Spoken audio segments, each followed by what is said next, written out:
नमस्कार दोस्तों, आप सबका आपके अपने यूट्यूब चैनल जीएसजी के विद अमित पर हार्दिक स्वागत है। दोस्तों, आज का जो हमारा विषय है बहुत ही महत्वपूर्ण है, जो कि भारत के अंदर होने वाली समस्त परीक्षाओं में काफ़ी योगदान रखता है।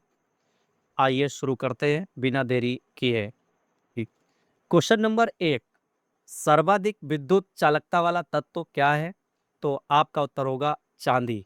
यानी चांदी की सर्वाधिक विद्युत चालकता होती है और इसका गलनांक 960.7 डिग्री सेंटीग्रेड और तथा क्वथनांक 1954.9 डिग्री सेंटीग्रेड होता है। मोस्ट इंपॉर्टेंट है कि सर्वाधिक चालकता किसकी होती है, तो आपका उत्तर होगा चांदी।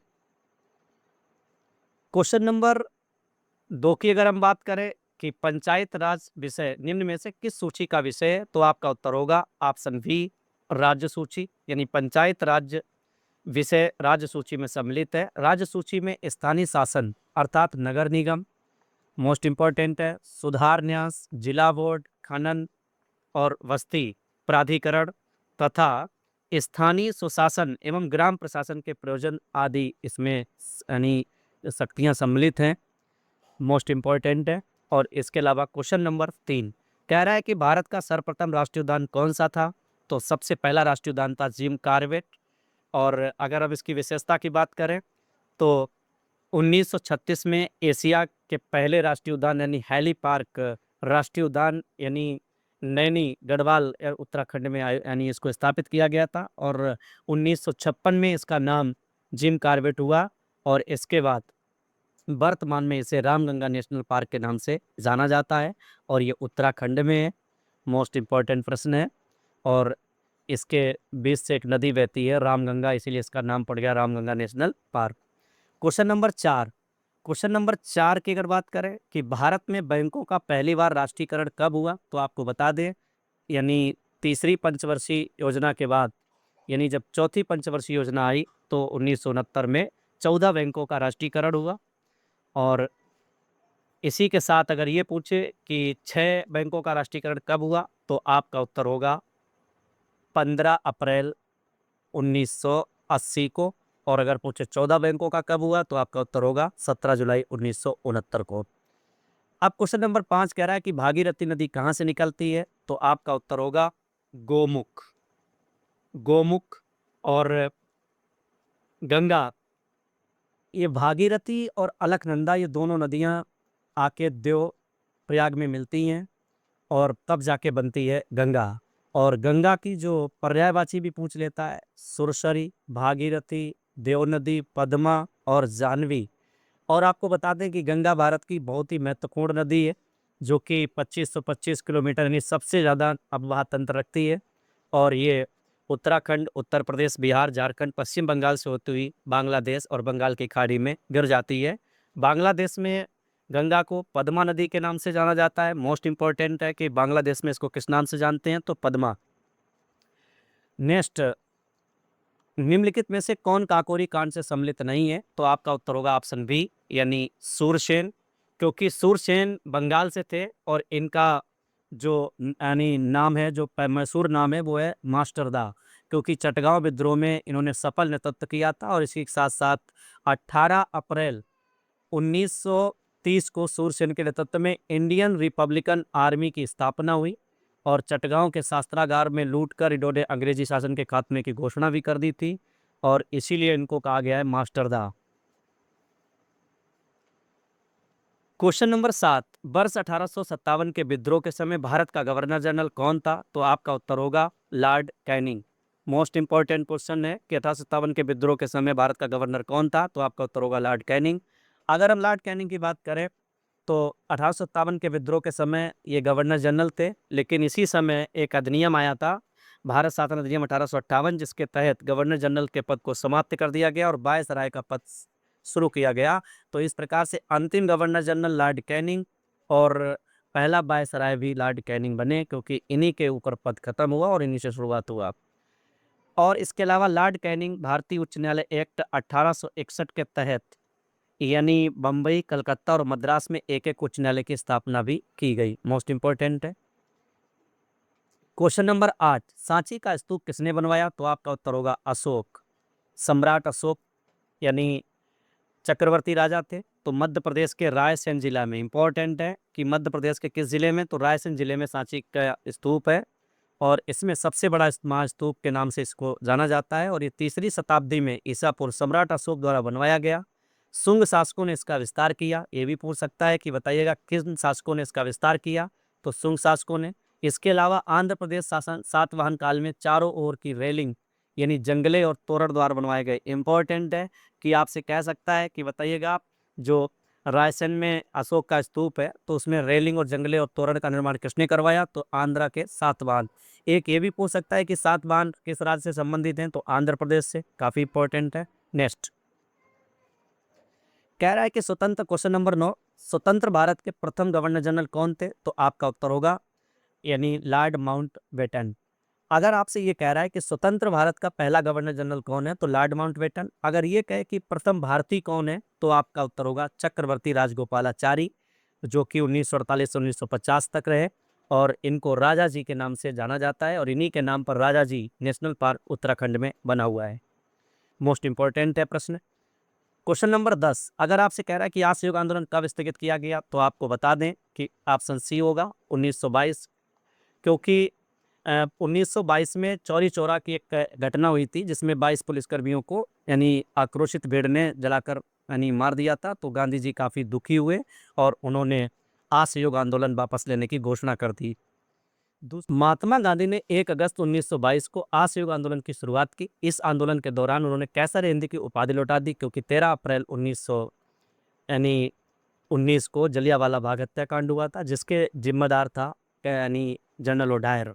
और जनरल ओडायर को भारतीय क्रांतिकारी ऊधम सिंह के द्वारा यानी लंदन में ही गोली मारी गई और ऊधम सिंह को भी उसके बाद फांसी हुई थी और उनकी समाधि यानी लंदन में बनी हुई है।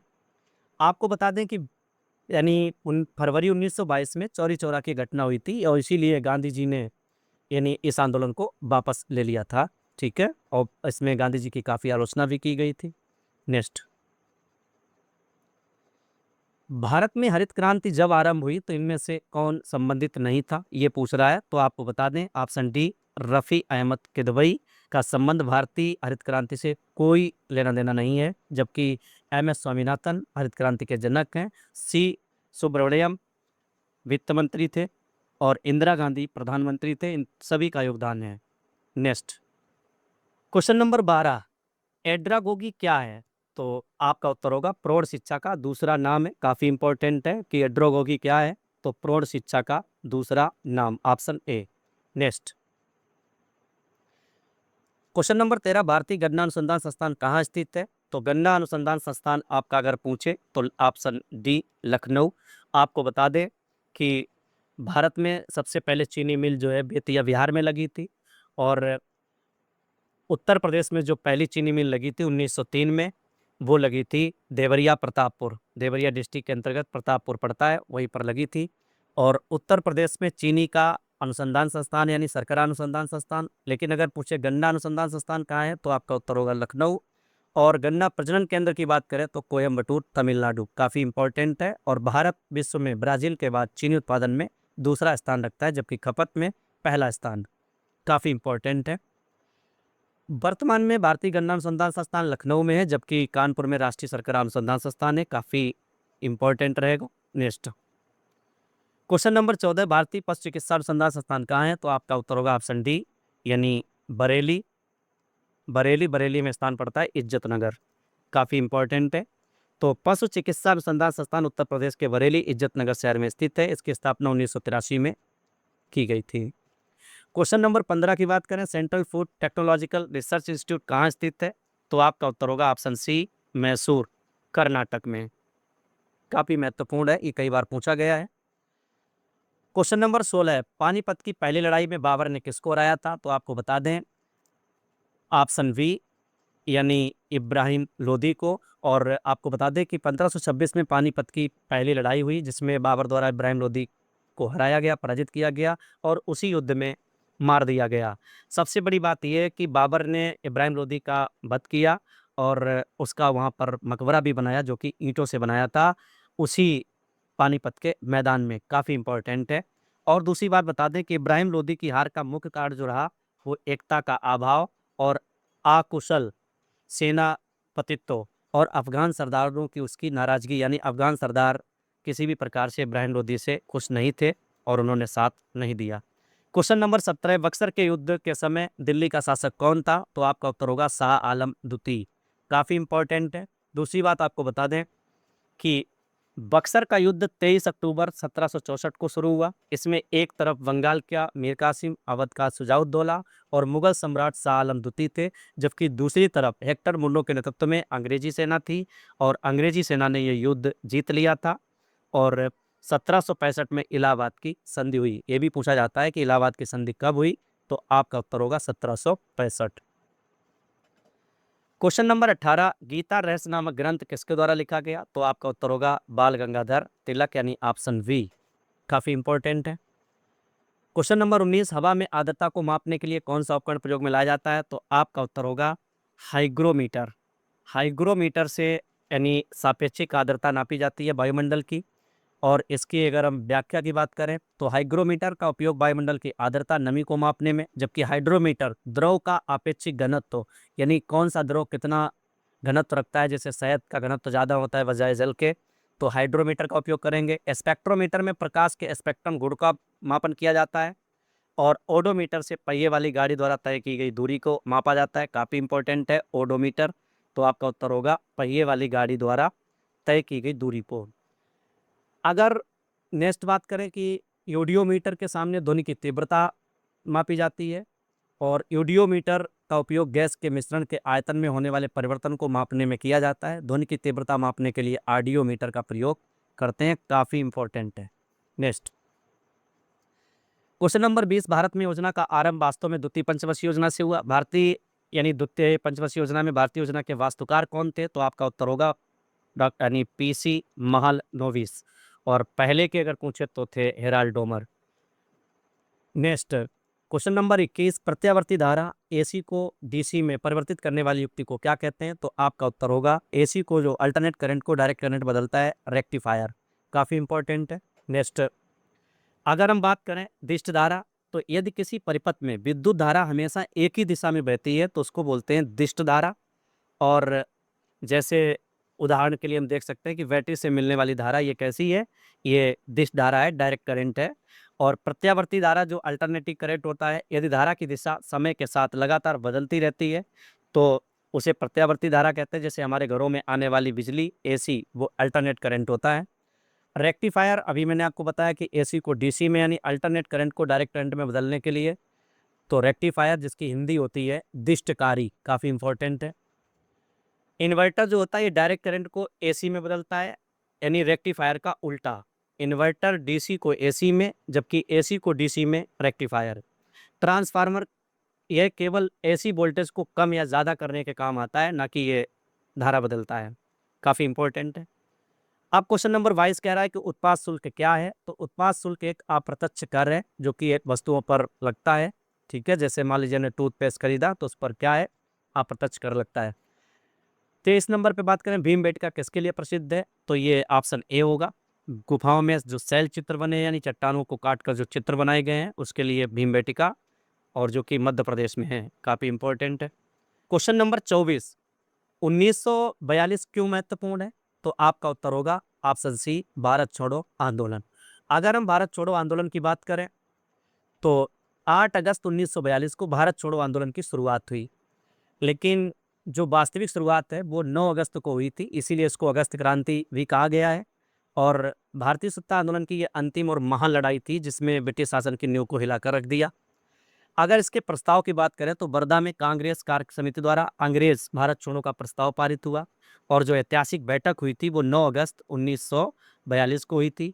और अखिल भारतीय कांग्रेस आंदोलन के दौरान की गई बैठक जो मुंबई का ऐतिहासिक स्थल था ग्वालियर टैंक। काफ़ी इंपॉर्टेंट है कि किस मैदान में? तो ग्वालियर टैंक मैदान में।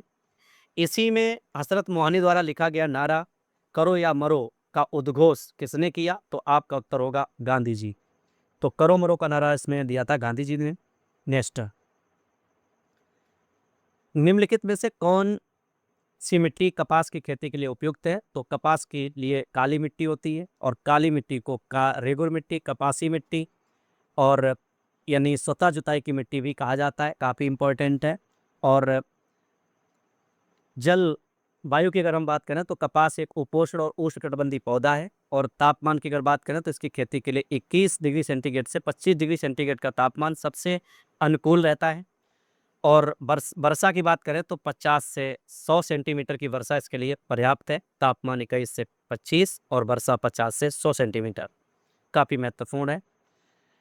पाला रहित अगर कपास की फसल को परिपक्व होने के लिए अगर वर्ष में कम से कम 200 पाला रहित दिनों की आवश्यकता होती है। कम से कम 200 दिन तो पाला ना पड़े तो कपास की फसल का पैदावार अच्छा होता है। क्वेश्चन नंबर 26, अगर आपसे कह रहा है कि ज्वर क्या है, तो ज्वर यानी ब्लड प्लेटलेट्स की सूजन आ जाना, इसकी सूजन की वजह से हमें फीवर आ जाता है। ठीक, मोस्ट इंपॉर्टेंट है कि ज्वर क्यों आता है, तो आप बताइएगा ब्लड प्लेटलेट्स की सूजन, यानी रक्त कणिकाओं को सूजन को ज्वर कहा जाता है। काफ़ी इंपॉर्टेंट है। क्वेश्चन नंबर 27, अगर कह रहा है कि जैव कोशिका का कौन सा भाग पावर हाउस है, तो आपका उत्तर होगा माइटोकांड्रिया। काफ़ी इंपॉर्टेंट है। माइटोकांड्रिया को शक्ति केंद्र या पावर हाउस कहा जाता है, क्योंकि माइटोकांड्रिया के अंदर एटीपी के रूप में ऊर्जा संचित रहती है। और एटीपी का पूरा नाम होता है एडेनोसिन ट्राइफॉस्फेट। काफ़ी इंपॉर्टेंट है और इसमें ऑक्सीजन से संबंधित है और भोजन का ऑक्सीकरण द्वारा इसमें ऊर्जा मुक्त होती है। साथ ही साथ आपको बता दें कि इसके अंदर उंगली जैसा उभार होता है जिसको क्रिस्टी कहा जाता है, और उसके पास में जो कण पाए जाते हैं वो ऑक्सीसोम के कण पाए जाते हैं। काफ़ी इंपॉर्टेंट है। नेक्स्ट, जैव कोशिका में से क्या अनुपस्थित होता है, तो आपका उत्तर होगा जैव कोशिका में सेलुलोज नहीं होता है, क्योंकि पादप कोशिका में सेलुलोज पाए जाते हैं, यानी कोशिका भित्ति पाई जाती है, और जंतुओं में देह भित्ति पाई जाती है। काफ़ी इंपॉर्टेंट है। नेक्स्ट, इलेक्ट्रॉनिक यानी इलेक्ट्रिक बल्ब की खोज किसने की, तो आपका उत्तर होगा थॉमस एडिसन, यानी ऑप्शन ए। क्वेश्चन नंबर 30, आधुनिक अर्थशास्त्र का जनक किसे कहा जाता है, तो आधुनिक अर्थशास्त्र का जनक है एडम स्मिथ, और इन्होंने लिखा है अर्थशास्त्र। जबकि अर्थशास्त्र यानी कौटिल्य ने भी लिखी है, जिनका नाम विष्णुगुप्त और चाणक्य भी है। और अर्थशास्त्र के जो लेखक यानी कौटिल्य हैं, तो उन्होंने चंद्रगुप्त मौर्य को अपने नेतृत्व में राजा बनाया, क्योंकि गणनंद वंश के अंतिम शासक गणानंद का वध कराने में सबसे महत्वपूर्ण भूमिका चाणक्य की रही है। इसीलिए चाणक्य नीति काफ़ी स्ट्रांग मानी जाती है। नेक्स्ट, भारतीय संविधान का संरक्षक कौन है, तो आपका उत्तर होगा सर्वोच्च न्यायालय। काफ़ी इंपॉर्टेंट है। क्वेश्चन नंबर 32, भारत सरकार द्वारा वित्त विधेयक सदन में पेश किया जाता है, तो आपका उत्तर होगा लोकसभा में। यानी आपको बता दें वित्त विधेयक ओनली लोकसभा में ही पेश किया जाता है। यानी संविधान का अनुच्छेद 112 वित्त विधेयक को परिभाषित करता है। सरकार आगामी वर्ष के लिए जिन वित्तीय प्रस्ताव को सदन में प्रस्तुत करती है, उन सभी को मिलाकर कहा जाता है वित्त विधेयक। और वित्त विधेयक को केवल लोकसभा में ही पेश किया जाता है। काफ़ी इंपॉर्टेंट है।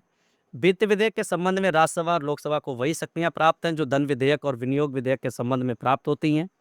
इसके अलावा इसे पारित करने, अधिनियमित करने की प्रक्रिया भी वही है जिसका अनुसरण धन विधेयक के मामले में किया जाता है। काफ़ी इंपॉर्टेंट है। नेक्स्ट, दिसंबर 1885 में इंडियन नेशनल कांग्रेस का सर्वप्रथम अधिवेशन कहाँ हुआ, तो आपका उत्तर होगा मुंबई। यानी इंडियन नेशनल कांग्रेस की स्थापना 28 दिसंबर 1985 को मुंबई के गोकुलदास तेजपाल संस्कृत कॉलेज के भवन में हुई थी। काफ़ी इंपॉर्टेंट है कि कौन सा भवन था, तो गोकुल तेजपाल संस्कृत कॉलेज, यहीं पर प्रथम अधिवेशन हुआ था। और इसके अध्यक्ष जो थे वो थे व्योमेश चंद्र बनर्जी। यानी प्रथम अध्यक्ष अगर आपसे पूछे तो व्योमेश चंद्र बनर्जी बताइएगा। भारतीय राष्ट्रीय कांग्रेस संस्थापक एलन ऑक्टेवियन हुम थे, यानी AO हुम, जो कि स्कॉटलैंड के निवासी थे। ये भी पूछा जा सकता है। इन्हें भारतीय राष्ट्रीय कांग्रेस का पिता कहा जाता है। काफ़ी इंपॉर्टेंट है कि भारतीय राष्ट्रीय कांग्रेस का पिता कौन है, तो AO हुम। इस सम्मेलन में लाए गए कुल प्रमुख प्रस्तावों के द्वारा संगठन ने अपनी मांगें सरकार के समक्ष रखी थी, और उनकी मांगें इस प्रकार थी कि भारतीय शासन विधान की जांच के लिए रॉयल कमीशन की नियुक्ति की जाए। यानी यह भी इंपॉर्टेंट है कि कौन से कमीशन की मांग की थी, रॉयल कमीशन। इंग्लैंड में कार्यरत इंडियन काउंसिल को समाप्त किया जाए, ये भी इंपॉर्टेंट है। और प्रांतीय तथा केंद्रीय व्यवस्थापिका का विस्तार किया जाए। काफ़ी इंपॉर्टेंट। इसके अलावा इंडियन सिविल सर्विस का आयोजन जो है भारत इंग्लैंड दोनों स्थान पर होना चाहिए, और इसकी उम्र सीमा जो 19 से है वो बढ़ाकर 23 वर्ष की जाए। ठीक है, इस समय तो 21 वर्ष है UPSC के लिए। और सैन्य व्यय में कटौती की जाए, यानी सेना में जो पैसा व्यय होता है उसको कम किया जाए। बर्मा जिस पर अधिकार लेने की आलोचना की गई और उसको अलग किया जाए। और आपको बता दें भारत शासन अधिनियम 1935 के तहत बर्मा को 1937 में अलग भी किया गया। क्वेश्चन नंबर 34 की बात करें, किस मुगल सम्राट के काल में इंग्लिश ईस्ट इंडिया कंपनी ने भारत में अपना सर्वप्रथम कारखाना खोला? तो आपका उत्तर होगा Jahangir, option B. Next, East India Company का गठन 1599 में हुआ था और शाही चार्टर था 1600 का राजलेख महारानी एलिजाबेथ ने, यानी महारानी एलिजाबेथ ने नॉर्थ यानी लॉर्ड मेयर से बात की थी कि मुझे व्यापार करने की अनुमति दो, और इस प्रकार से 15 वर्ष के लिए व्यापार करने की अनुमति मिली। और प्रथम कारखाना मुगल सम्राट जहांगीर के शासनकाल में अंग्रेजों ने भारत में स्थापित किया था और 1613 में सूरत में इन्होंने काम करना शुरू किया था। और 1608 में सम्राट जेम्स प्रथम के राजदूत के रूप में कैप्टन हॉकिंस जहांगीर के दरबार में आए, काफ़ी इंपॉर्टेंट है। 1615 में थॉमस रो को व्यापारिक संधि करने के उद्देश्य से भारत भेजा गया और 1611 में दक्षिणी पूर्वी तट मसूलीपट्टनम में प्रथम फैक्ट्री व्यापारिक कोठी खोली गई। ये भी इंपॉर्टेंट है कि दक्षिण भारत में, तो आपका उत्तर होगा मसूलीपट्टनम। इसके बाद 1639 में मद्रास और 1651 में हुगली में व्यापारिक कोठियाँ खोली गई, काफ़ी इंपॉर्टेंट है। क्वेश्चन नंबर 35, भारतीय वन्य जीवन के संदर्भ में उड्डयन वल्गुल निम्नलिखित में से क्या है? तो आपका उत्तर होगा जो फ्लाइंग फॉक्स है वो चमगादड़, चमगादड़ को फ्लाइंग फॉक्स कहा जाता है जो कि पूर्वोत्तर भारत में पाया जाता है। नेक्स्ट, केसर मसाला बनाने के लिए पौधे का कौन सा भाग उपयोग में लाया जाता है? तो आपका उत्तर होगा स्टिग्मा यानी वर्तिकाग्र, ऑप्शन डी। क्वेश्चन नंबर 37 निम्नलिखित राज्यों में से किसका संबंध बुद्ध के जीवन से है? तो बुद्ध का जीवन का जो संबंध है वो कौशल, और कौशल कहा जाता है प्रसेनजीत, और चौथा यानी मगध, यानी इसको अगर हम कूट में मिलाएं तो ऑप्शन सी 3 और 4। आपको बता दें कि 6 वर्ष की कठोर तपस्या के बाद 35 वर्ष की अवस्था में गया के समीप उर्वेला नामक स्थान पर निरंजना नदी के किनारे पीपल वृक्ष के नीचे भगवान बुद्ध को गया में यानी ज्ञान की प्राप्ति हुई। और जब ज्ञान की प्राप्ति हुई तो यानी गया को बोध गया और वृक्ष को बोधि वृक्ष तथा गौतम को तथागत बुद्ध, गौतम यानी गौतम बुद्ध कहा गया, काफ़ी इंपॉर्टेंट है। और गौतम बुद्ध ने सर्वाधिक उपदेश जो है श्रावस्ती में दिए हैं, और श्रावस्ती जो है कौशल की राजधानी है। कौशल के शासक प्रसेनजीत एवं मगध के शासक बिंबिसार बुद्ध के अनुयायी थे और ये दोनों बुद्ध के समकालीन थे, ये भी इम्पोर्टेंट है। क्वेश्चन नंबर 38, प्रत्येक वर्ष कतिपय विशिष्ट समुदाय जनजाति पारिस्थितिक रूप से महत्वपूर्ण मास भर चलने वाले अभियान त्योहार के दौरान फलदार वृक्षों की पौध का रोपण करते हैं, इनमें से कौन सा समुदाय है? तो आपको बता दें ऑप्शन बी, मध्य प्रदेश में गोंड और कोरकू नाम का जनजाति है जो कि यानी जब भी वहाँ पर विवाह या कोई भी सांस्कृतिक कार्यक्रम होता है तो बड़ी मात्रा में वो वृक्ष लगाते हैं, फलदार वृक्षों का रोपण करते हैं और उन्हें संरक्षण देते हैं। और जनजातियाँ पर्वत और पहाड़ और नदियों और यानी वनों को बचाने में अपना अहम योगदान देते हैं। क्वेश्चन नंबर 39, विक्रय कर जिसका भुगतान आप कोई टूथपेस्ट खरीदते समय करते हैं, निम्नलिखित में से किस प्रकार का कर है? तो ये राज्य द्वारा आरोपित और संग्रहित कर है, यानी ऑप्शन डी। नेक्स्ट, आपको बता दें कि भारतीय संविधान के अनुच्छेद 264 से 293 में केंद्र और राज्य के बीच वित्तीय संबंधों की व्याख्या की गई है। और टूथपेस्ट पर विक्रय कर केंद्रीय बिक्री कर अधिनियम 1956 के तहत राज्य द्वारा आरोपित और संग्रहित किया जाता है। तो यहाँ पर अधिनियम पूछ रहे, बिक्री अधिनियम, तो आपका उत्तर होगा 1956। क्वेश्चन नंबर 40, जब संसद के दोनों सदनों की संयुक्त बैठक में कोई विधेयक रेफर किया जाता है तो इस किसके द्वारा पारित किया जाना होता है? तो आपको बता दें कि उस सदन में जो भी लोग उपस्थित होते हैं, दोनों सदनों की बात कर रहा हूं, तो उपस्थित तथा मत देने वाले सदस्य यानी सदस्यों का साधारण बहुमत मिल जाए यानी आधे से थोड़ा अधिक, तो ये विधेयक पारित हो जाता है। नेक्स्ट, संविधान के अनुच्छेद 108 में संसद के संयुक्त बैठक का प्रावधान है जो कि राष्ट्रपति बुला सकता है, और ये तभी बुलाया जाता है जब कोई यानी साधारण विधेयक पर कोई मतभेद होता है राज्यसभा और लोकसभा में, तो राष्ट्रपति बुला सकता है। और यदि विधेयक को दूसरे सदन द्वारा अस्वीकार कर दिया गया हो तो भेजा जाता है। यदि दूसरा सदन विधेयक में किए गए संशोधनों को मानने से इनकार कर दे तो भी इस प्रकार का बैठक होती है।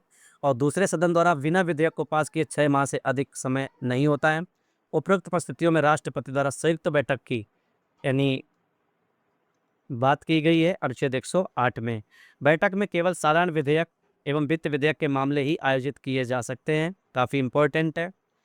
और आपको बता दें कि संसद की अब तक 3 बार संयुक्त बैठक हुई है, जिसमें नंबर 1 पर बता दें दहेज प्रतिषेध विधेयक 1960 और बैंक सेवा विधेयक 1977 और आतंकवाद विरोधी विधेयक पोटा 2000 में ऐसे मामलात आए हैं।